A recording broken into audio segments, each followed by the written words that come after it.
Hi, welcome back to the channel and thank you so much for tuning in. Please don't forget to subscribe, like and share.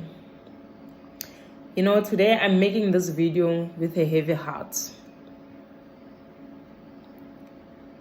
because in one of my videos I talked about how foreign or international practitioners who are not citizens of South Africa would love who would go about coming to South Africa and get registered and be able to practice as medical technologists. And I did mention that in that video I couldn't talk about international students because I didn't have much info then, but now I do. And what I'm about to say saddens me. Like it breaks my heart, really. So I'm putting the information out there for any international students who are considering coming to South Africa with the thought that after they study and graduate, they'll be able to work in Mzansi.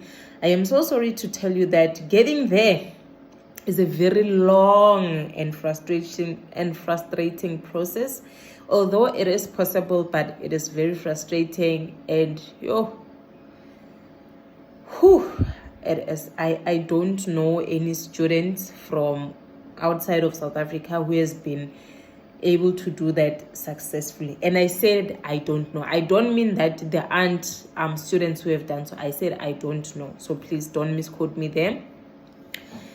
And I say this breaks my heart because when international students apply to study in South Africa, they are not informed that once they are done with their studies, they will not be able to get internships or any form of work in South Africa because and I'm talking about studies that require registration with a board or a council in South Africa.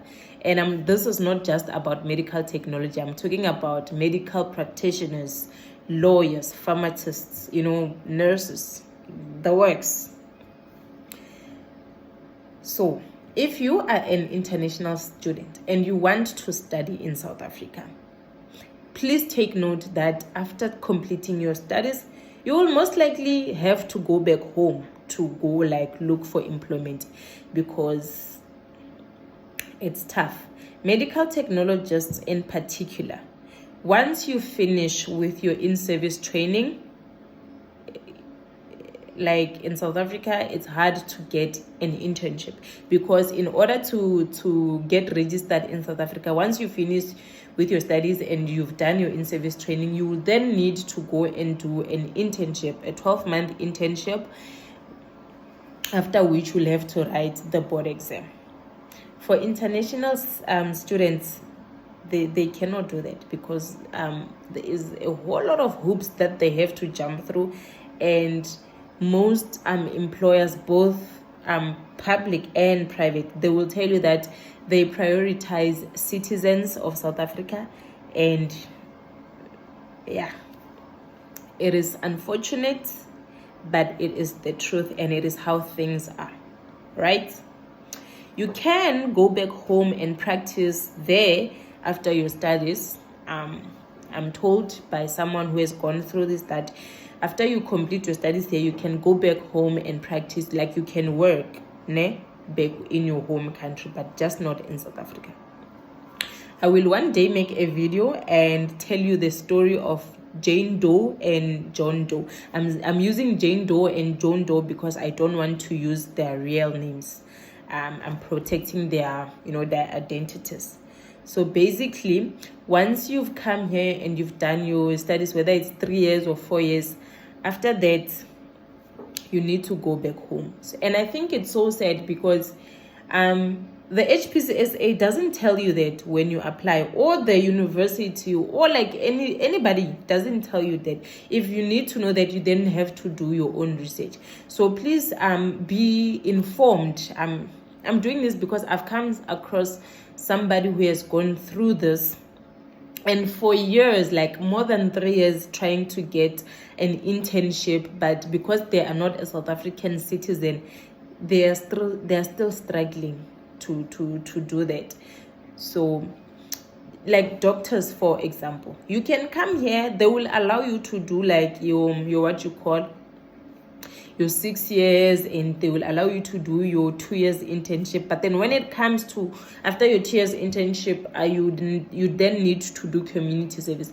They will tell you that there is no community here in South Africa that recognize you as part of their community. You then need to go back to your home country to then do your community service. And then when you come back to South Africa, you then have to start the process of like the stuff that I spoke about in my other video where I talk about international practitioners wanting to practice in South Africa. So it's like a long journey. If you haven't seen that video, please do check it out. It is all on my profile. So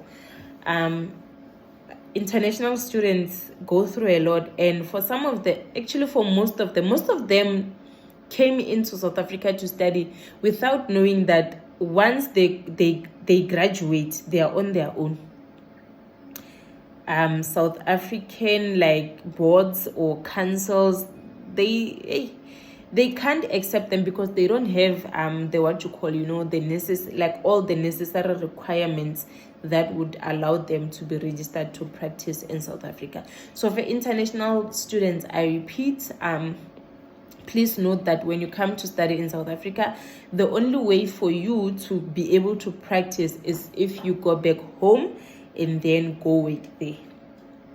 I remember I saw in a group somewhere, someone did mention that long ago, they would allow you to go home to do your internship and come back. This nowadays, it's a long process, because if you go home, you will then have to come back as a foreign qualified practitioner, and then you would have to go the process that I talked about in my other video.